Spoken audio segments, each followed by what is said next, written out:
പശ്ചിമേഷ്യൻ യുദ്ധം ഒരു മാസത്തിലേക്ക് കടക്കുമ്പോൾ ലോകത്തെ മുൾമുനയിൽ നിർത്തിക്കൊണ്ട് സംഘർഷം വൻതോതിൽ വ്യാപിക്കുന്നു. ഈ സാഹചര്യങ്ങളിൽ പ്രധാന നഗരങ്ങളിലേക്കുള്ള വ്യോമപാതകൾ അപകടത്തിലായതോടെ ആഗോള വിമാന സർവീസുകൾ പൂർണ്ണമായും താറുമാറായിരിക്കുകയാണ്. യുദ്ധം രൂക്ഷമായതോടെ പ്രമുഖ അന്താരാഷ്ട്ര വിമാന കമ്പനികൾ പശ്ചിമേഷ്യൻ മേഖലയിലേക്കുള്ള സർവീസുകളും വെട്ടിക്കുറച്ചു.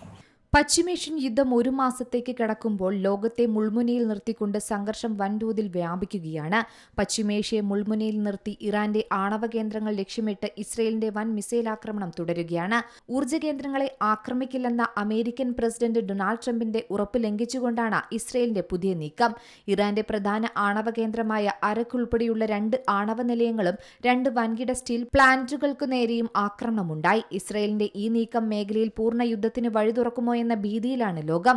ഈ സാഹചര്യത്തിൽ പ്രധാന നഗരങ്ങളിലേക്കുള്ള വ്യോമപാതകൾ അപകടത്തിലായതോടെ ആഗോള വിമാന സർവീസുകൾ പൂർണ്ണമായും താറുമാറായിരിക്കുകയാണ്.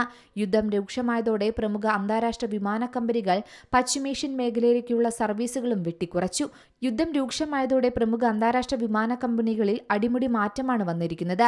എയർ കാനഡ ദുബായിലേക്കുള്ള സർവീസുകൾ ഏപ്രിൽ 30 വരെയും ടെൽ അവീവിലേക്ക് മെയ് 2 വരെയും റദ്ദാക്കി. ലുഫ്താൻസ ഗ്രൂപ്പിന് കീഴിലുള്ള സ്വിസ്, ഓസ്ട്രേലിയൻ എയർലൈൻസ് എന്നിവ ഒക്ടോബർ 24 വരെ ദുബായ്, അബുദാബി, റിയാദ്, ടെഹ്റാൻ സർവീസുകൾ നിർത്തിവച്ചിരിക്കുകയാണെന്നും റിപ്പോർട്ടുകളുണ്ട്. എമിറേറ്റ്സ് തങ്ങളുടെ ഫ്ലൈറ്റ് ഷെഡ്യൂളുകളിൽ വലിയ മാറ്റങ്ങളാണ് വരുത്തിയിരിക്കുന്നത്. വ്യോമപാതകൾ അടഞ്ഞതോടെ വിമാന ടിക്കറ്റ് നിരക്കുകൾ കുതിച്ചുയരുന്നതും പ്രവാസികൾക്ക് കനത്ത തിരിച്ചടിയായി മാറിയിട്ടുണ്ട്. UAE ഉൾപ്പെടെയുള്ള ഗൾഫ് രാജ്യങ്ങളിൽ നിന്ന് പ്രവാസി കുടുംബങ്ങൾ വലിയ പ്രതിസന്ധിയിലാണ് ഇപ്പോഴുള്ളത്. വിദ്യാലയങ്ങൾ ഓൺലൈൻ പഠനം നീട്ടിയതും പരീക്ഷകൾ മാറ്റിവെച്ചതും പലരെയും പെട്ടെന്ന് നാട്ടിലേക്ക് മടങ്ങാൻ പ്രേരിപ്പിക്കുന്നുണ്ട്.